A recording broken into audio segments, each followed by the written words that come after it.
Bueno, mientras la histórica filtración del borrador de la Corte Suprema de Justicia sobre la posible derogación de Roe versus Wade sigue acaparando tristemente la atención del país, esto va a dar mucho de qué hablar hasta que se pueda llegar a quién ha sido el culpable y quién es la mano que estaba detrás de esta filtración. La frontera sur de los Estados Unidos sigue siendo tierra de nadie, o mejor dicho, tierra de todos.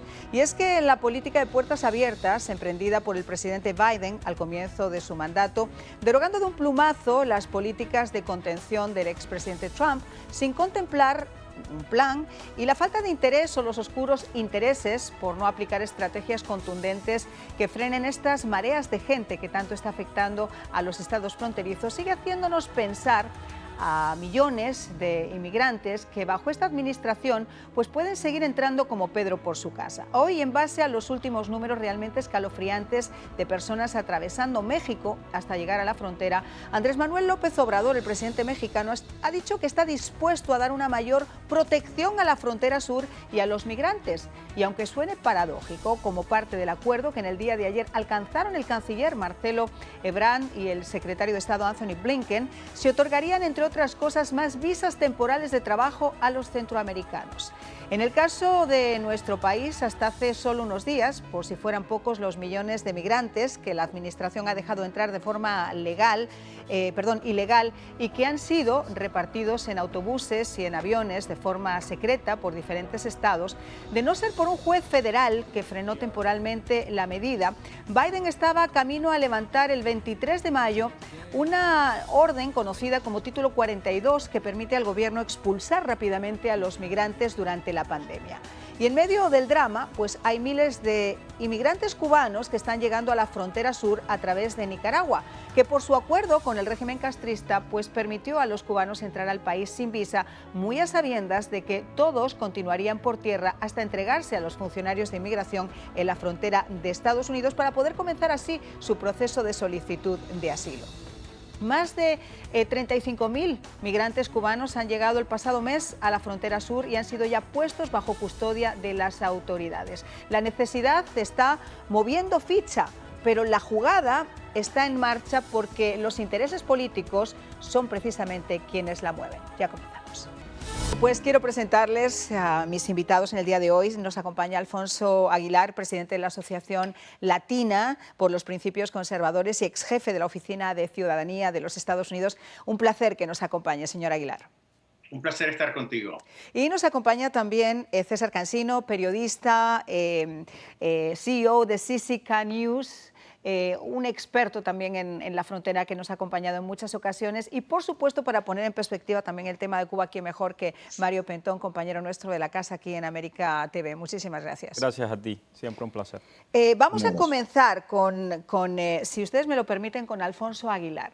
Porque yo les decía que mientras estamos en un contexto donde la gente está muy revolucionada con esta filtración del posible fallo de la Corte Suprema de Justicia, esa frontera sur sigue siendo absolutamente porosa y no se ven grandes movimientos, a excepción de los que hayan podido emprender gobernadores como el gobernador de Texas, de querer dar con el fin de este asunto. Es más, sigue habiendo autobuses, sigue habiendo aviones y sigue habiendo traslado muy secreto de estos inmigrantes a diferentes lugares del país, lo que motivó que el gobernador del estado de Texas, Abbott, decidiera empezar a mandar autobuses hasta Washington con migrantes y amenazar incluso con llevarlos hasta Delaware, que es el lugar donde habita, después de la Casa Blanca, el presidente de los Estados Unidos. Señor Aguilar, realmente lo que estamos viendo, como yo digo, son movimientos políticos, mucha palabrería, pero muy pocas cosas fácticas.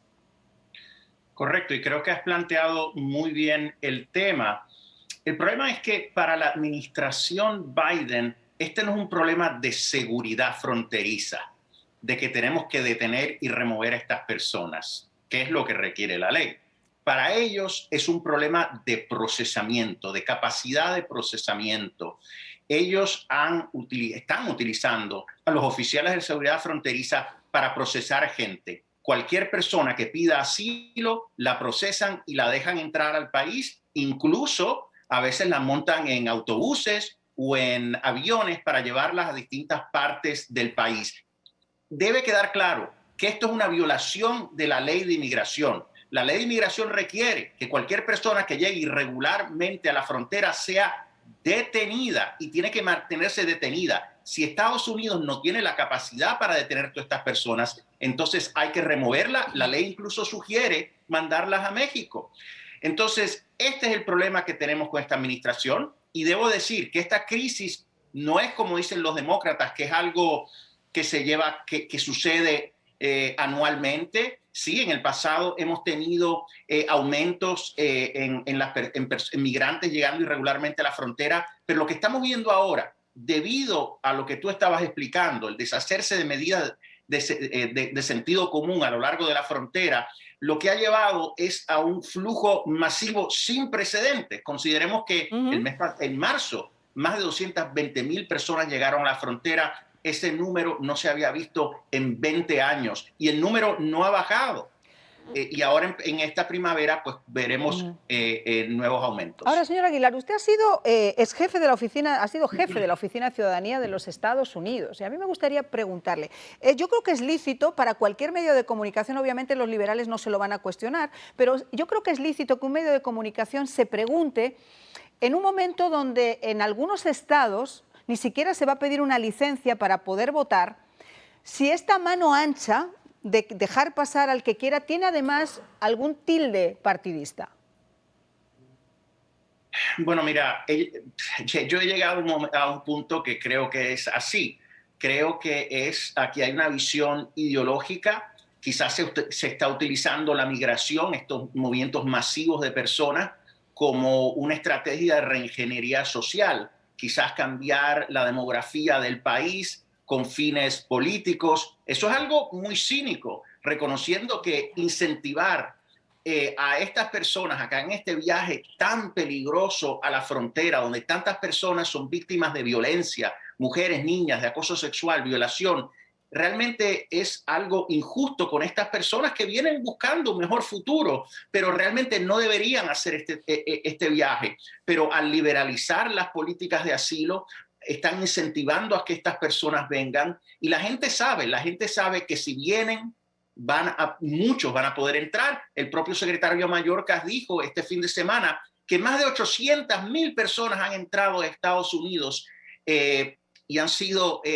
la mayoría puestas en libertad, esto en contra de la ley. Bueno, el propio secretario Mayorkas es de los que, sumados a la vicepresidente que tenemos, pues ni siquiera se ha percatado que tenemos ese problemita en la frontera. Para ellos obviamente no es ningún problema. Pero vamos a cambiar de tema, vamos a hablar directamente de la reunión que ha habido entre el emisario de Andrés Manuel López Obrador con el secretario de Estado, con Anthony Blinken. Vamos a escuchar qué fue lo que dijo después de esa reunión y vamos a entrar en materia también con César Cansino y después lo vamos a hacer con nuestro querido Mario Pentón, porque también le atañe a Cuba. Nosotros lo que estamos haciendo en México es aplicar la ley que tenemos en nuestro país. Nuestro país no tiene libre tránsito para cualquier persona. Si tú llegas a México te tienes que registrar según la ley. Puedes pedir refugio, puedes pedir asilo, puedes ser trabajador temporal. Hay muchas formas. Lo que no vamos a permitir es que se asuma con o sin el problema del título 42 o lo que Estados Unidos determine, que México se convierta en un país en donde pasa quien sea y no tengamos su identidad.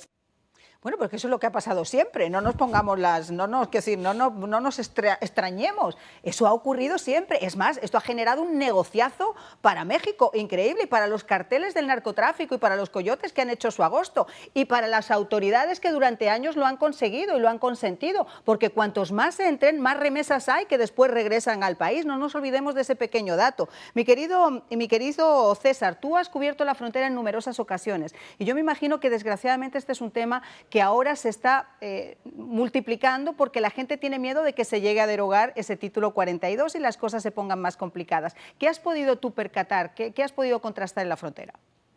Es correcto, María, un saludo para todos allá en temas virtuales. Sí, es muy cierto esto. Y mira, hace apenas 2 días estuve platicando con decenas de migrantes venezolanos, cubanos, guatemaltecos, y donde los habían engañado. El gobierno, migración, les había dicho que podían pasar a nuestro territorio, claro, y que les iban a otorgar la visa.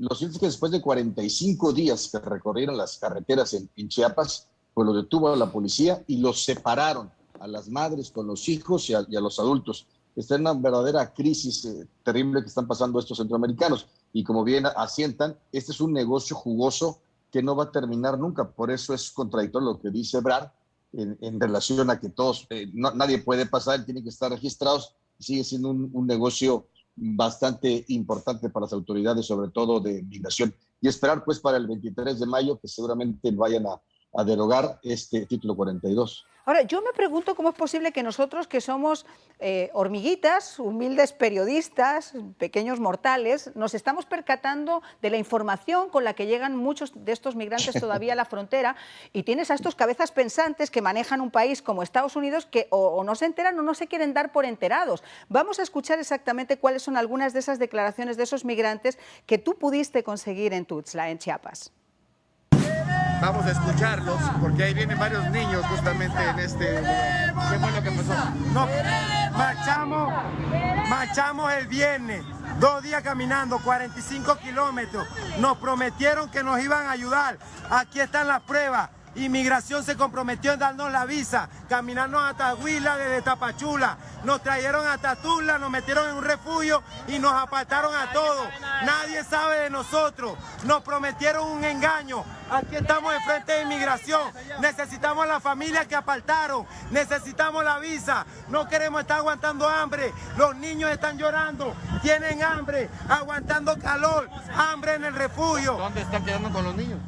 Bueno, esto es escandaloso. El señor ha mostrado su teléfono y ha mostrado las pruebas de cómo reciben esa información por parte de Migración. ¿Qué más te contaron, César? La forma como los engañaron para llevarlos al albergue, de que los iban a atender bien, por lo menos la comida que les daban era una verdadera porquería. Vi a varios niños con ronchitas, tuvieron que salirse del mismo albergue porque no había ni las condiciones y se quedaron ahí de una manera para poder presionar. Llegó también la policía minutos más tarde, pero hasta el tiempo que estuvimos no fueron levantados. Lo que sí es que nos enseñaban que las mujeres las tenían en una especie como de reja o encerradas dentro de migración. Y buscamos hablar con el delegado de migración. Lo cierto es que